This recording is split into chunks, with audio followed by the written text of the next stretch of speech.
మీరు hair fall తో struggle అవుతున్నారా? 150+ బ్రాంచెస్ ఉన్న అడ్వాన్స్ గ్రో హెయిర్ క్లినిక్ లో ఇప్పుడే ఫ్రీ కన్సల్టేషన్ బుక్ చేసుకోండి. నమస్తే, వెల్కమ్ టు సుమన్ టీవీ. నేను మీ సాయి భైరి.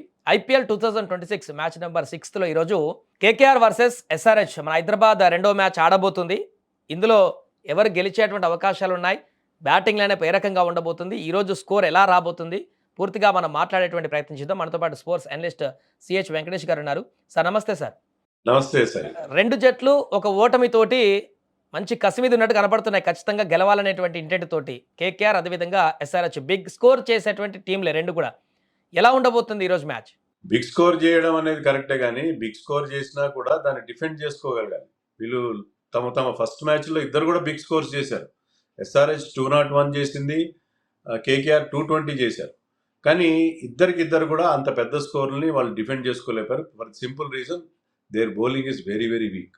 ఎస్ఆర్హెచ్ కానీ కేకేఆర్ కానీ బౌలింగ్ చాలా వీక్గా ఉంది. సో ఆ బౌలింగ్ వీక్నెస్ నుంచి బయటపడకపోతే ఈ రెండు టీమ్స్ కూడా ఈ సీజన్లో చాలా సఫర్ అయ్యే అవకాశం మనకు కనిపిస్తుంది. సో వాళ్ళు ఖచ్చితంగా బెటర్ బౌలింగ్ కాంబినేషన్ ఒకటి ఎంచుకొని ముందుకు వెళ్లాల్సి ఉంటుంది. ఫస్ట్ మ్యాచ్లో ఉన్న గుణపాఠాలు నేర్చుకోవాలి. ఇలాంటి వీక్ బౌలింగ్తో వెళ్తే మీరు 250 చేసినా కూడా దాన్ని డిఫెండ్ చేసుకునే పరిస్థితి ఉండదు. ఏమైనా మార్పులు ఉండొచ్చు అంటారా? ఈరోజు బౌలింగ్ విభాగంలో ఏమైనా మార్పు చేర్పులు చేయొచ్చా, లేకుంటే సేమ్ టీమ్ మనం ఎక్స్పెక్ట్ చేయొచ్చా? అంటే మార్పులు చేయాలంటే మీకు అక్కడ చాయిసెస్ కూడా పెద్దగా నాకు కనబడట్లేదు. ఎస్ఆర్హెచ్కి చాలామంది uncapped Indian players, Indian bowlers ఉన్నారు. సాకిబ్ ఉన్నాడు, హింగే అని ఒక బౌలర్ ఉన్నాడు, ఓంకార్ తర్మాలే అలాంటి ఫాస్ట్ బౌలర్స్ ఉన్నారు. స్పిన్నర్స్ శివాంగ్ కుమార్ అని చెప్పి, తర్వాత క్రెయిన్స్ ఫులెత్రా అని చెప్పి ఉన్నారు. స్పిన్నర్స్ అయితే ఉన్నారు వాళ్ళ దగ్గర, స్పిన్నర్స్ కానీ ఫాస్ట్ బౌలర్స్ కానీ వాళ్ళు ఏంటంటే ఎక్స్పీరియన్స్ బౌలర్స్తోనే వెళ్ళారు, ఫారిన్ బౌలర్స్తోనే వెళ్ళారు. మరి అలాంటి కొత్త కుర్రాళ్ళని మీరు అంత ఇష్టపడి మీరు ఆ 1 డజన్ మంది తీసుకున్నప్పుడు వాళ్ళని యూజ్ చేయాలి కదా. వాళ్ళని యూజ్ చేస్తే బాగుంటుంది. నన్ను అడిగితే హర్ష్ దూబే ప్లేస్లో శివంగ్ కుమార్ని ఆడించాలి. Harsh Dubey is an experienced spinner, డొమెస్టిక్లో బాగా పర్ఫార్మ్ చేసినప్పుడు శివంగ్ ఒక లెఫ్ట్ ఆర్మ్ చైనామన్ బౌలర్గా అతని వెరైటీ, అంటే అతన్ని ఇంతవరకు ఎవరు చూడలేదు కాబట్టి అతను ఆ వెరైటీతో వికెట్లు తీయగలుగుతాడేమో నాకు అనిపిస్తుంది. అదొక్క మార్పు నేను ఎక్స్పెక్ట్ చేస్తాను. అలాగే ఇషాన్ మలింగా కూడా సరిగ్గా బౌలింగ్ చేయలేదు. Went for lot of runs. 2 ఓవర్లో 35 రన్స్ ఇచ్చాడు. అతను షోల్డర్ ఇంజరీ నుంచి వచ్చిన తర్వాత he is not the same bowler. Last season చాలా మంచి బౌలింగ్ చేశాడు ఎస్ఆర్హెచ్. అతని ప్లేస్లో లియామ్ లివింగ్స్టన్ తీసుకుంటే మీకు బ్యాటింగ్ ఎక్స్టెండ్ చేసుకోవడం అవుతుంది. బౌలింగ్ ఎలాగో వీక్గా ఉంది, బ్యాటింగ్ అని ఎక్స్టెండ్ చేసుకుంటే బ్యాటింగ్ బలంతో అయినా గెలిచే అవకాశం ఉంటుందేమో అని అనుకుంటున్నాను. అంటే ఈరోజు స్కోర్ ఎంత ఎక్స్పెక్ట్ చేస్తారు? రెండు ఎవరు బ్యాటింగ్ చేసినా కూడా ఆ ఈడెన్ గార్డెన్లో కూడా ఇద్దరికి బాగానే స్కోర్ కనిపిస్తుంది. 200+ ఉంది స్కోర్. అక్కడ ఎంత స్కోర్ రావచ్చు అంటారు మొదట బ్యాటింగ్ చేస్తే? ఇటీవల కాలంలో Eden Gardens has become a big batting ground. అక్కడ మీకు స్టేడియం సైజు కూడా చిన్నది, గ్రౌండ్ సైజ్ చిన్నది, స్టేడియం పెద్దది, గ్రౌండ్ సైజ్ చిన్నది. తర్వాత మీకు అవుట్ఫీల్డ్ చాలా ఫాస్ట్ అవుట్ఫీల్డ్ ఉంటుంది. అంటే మీరు ప్రాపర్గా బాల్ కనెక్ట్ చేసి దాన్ని ప్లేస్ చేయగలిగితే బౌండరీకి మాడల్లో దూసుకెళ్తుంది బాల్. సో అక్కడ అవుట్ఫీల్డ్ చాలా ఫాస్ట్ ఉంటుంది, స్మాలర్ బౌండరీస్. ఇటీవల కాలంలో చాలా హై స్కోర్స్ వచ్చాయి. సో ఐ థింక్ డెఫినెట్గా 200+ వచ్చే అవకాశం కనిపిస్తుంది. అయితే పిచ్ మీద బాగా గ్రాస్ ఉంది, మామూలుగా అనుకున్న దానికంటే ఎక్కువ గ్రాస్ ఉందని చెప్తున్నారు. అలాంటి పచ్చిక ఎక్కువగా ఉంటే కొంచెం ఫాస్టర్ బౌలర్స్కి హెల్ప్ ఉండే అవకాశం ఉంది. We have to wait and see. కానీ జనరల్లీ స్పీకింగ్ అది మీకు మంచి బ్యాటింగ్ ప్యారడైస్గానే చెప్పుకోవాలి. అలాగే అభిషేక్ శర్మ చాలామంది మొదటి మ్యాచ్లో విఫలమైన తర్వాత ఈ మ్యాచ్ అయినా మళ్ళీ లైన్లోకి వస్తాడా అని ఎదురు చూస్తున్నారు ఎస్ఆర్హెచ్ ఫ్యాన్స్. మరలా ఆ ఒత్తిడికి వెళ్తాడా, లేకుంటే ఫ్రీ బ్యాట్తో ముందుకు వెళ్ళేటువంటి అవకాశాన్ని చూడొచ్చా? అభిషేక్ శర్మ తనదైన స్టైల్లో ఆడతాడు, అదే రకంగా ఆడతాడు. He will try to play shots for each and every ball. అంటే కొంచెం ప్రతి షాట్ నేను 6 కొట్టాలని కాకుండా, నేను చెప్పినట్టుగా అక్కడ ఫాస్ట్ అవుట్ ఫీల్డ్ ఉంది. మీరు నేలబారుగా ఆడినా కూడా, గాల్లో కొట్టకపోయినా కూడా బౌండరీలు వస్తాయి. అన్నిసార్లు 6 రావాల్సిన అవసరం లేదు. 4 వచ్చినా కూడా ఇట్స్ ఏ ప్రొడక్టివ్ డెలివరీ అవుతుంది.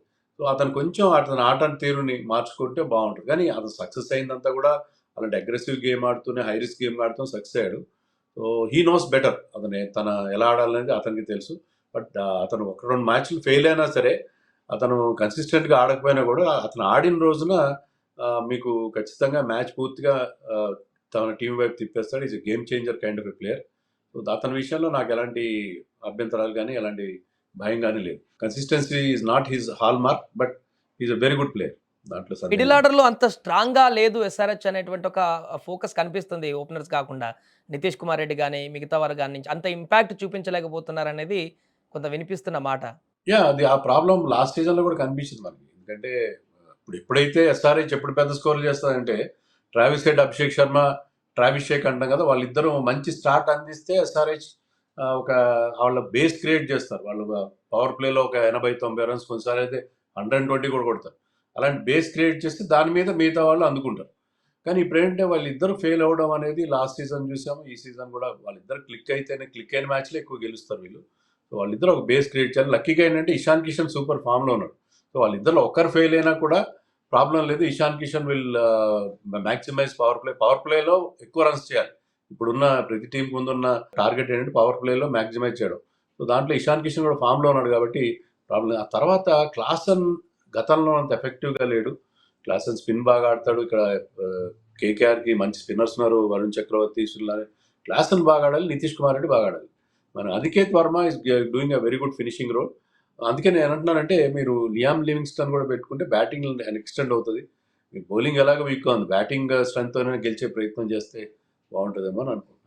ఓవరాల్గా ఈ రోజు మ్యాచ్లో ఎవరికి కొంత ఎడ్జ్ ఉన్నట్టుగా చెప్పుకోవచ్చు సార్? మనకు ఎవరు గెలిచే అవకాశాన్ని చూడొచ్చు? అంటే బ్యాటింగ్లో నన్ను అడిగితే ఎస్ఆర్హెచ్ కంటే కేకేఆర్కి ఎక్కువ ప్రాబ్లమ్స్ ఉన్నాయి. ఫినాలన్ క్లిక్ అయితే బాగానే ఉంటుంది. Captain Ajinkya Rahane last match బాగా ఆడి, కానీ ప్రతి మ్యాచ్ అలా ఆడగలుగుతాడా, అదే స్ట్రైక్ రేట్తో ఆడగలుగుతాడా అని డౌటే. క్యామరన్ గ్రీన్ బౌలింగ్ చేయట్లేదు, బ్యాటింగ్ కూడా ఫస్ట్ మ్యాచ్లో పెద్ద గొప్పగా చేయలేదు. వాళ్ళ బ్యాటింగ్ లైనప్ మన ఎస్ఆర్హెచ్ టీం కొన్నంత స్ట్రాంగ్ అయితే లేదు కాబట్టి బౌలింగ్ రెండు టీమ్స్ వీక్గా ఉన్నాయి. ఈవెన్ వాళ్ళ స్పిన్నర్స్ కూడా సునీల్ నారాయణ్ అండ్ వరుణ్ చక్రవర్తి అంత గొప్పగా పర్ఫామ్ చేయట్లేదు. ఎస్ఆర్హెచ్ బెటర్ లుకింగ్ టీమ్ అని నాకు అనిపిస్తుంది. బెటర్గా ఉంది, ఎస్ఆర్హెచ్ బ్యాటింగ్ బెటర్గా ఉంది కాబట్టి బౌలింగ్ రెండు వీక్గా ఉన్నాయి. SRH batting has more fire power అని నాకు అనిపిస్తుంది. సో ఎస్ఆర్హెచ్కి స్లైట్ ఎడ్జ్ ఉంటుందని అనుకుంటున్నాను. అయితే ఒక్కటి చెప్పాలి సాయి, ఏంటంటే ఇంతవరకు జరిగిన 5 మ్యాచ్లో కూడా టాస్ గెలిచి బౌలింగ్ తీసుకున్న టీమ్సే గెలిచాయి. సో చేసింగ్ టీంకి అడ్వాంటేజ్ అనేది ఇక్కడ కూడా కొనసాగచ్చు. సో అది టాస్ మీద కూడా చాలా డిపెండ్ అవుతుంది. టాస్ గెలిచిన టీంకి డెఫినెట్ అడ్వాంటేజ్, ఎందుకంటే మీ కండిషన్స్ బెటర్గా ఉంటాయి, తర్వాత టార్గెట్ తెలుస్తుంది కాబట్టి చేసింగ్ ఈజీ అవుతుంది. సో ఇక్కడ కూడా ఇంతవరకు అదే ట్రెండ్ కంటిన్యూ అవుతుంది. సో ఈసారి కూడా టాస్ గెలిచిన టీంకి కొంత అడ్వాంటేజ్ ఉండే అవకాశం కనిపిస్తుంది.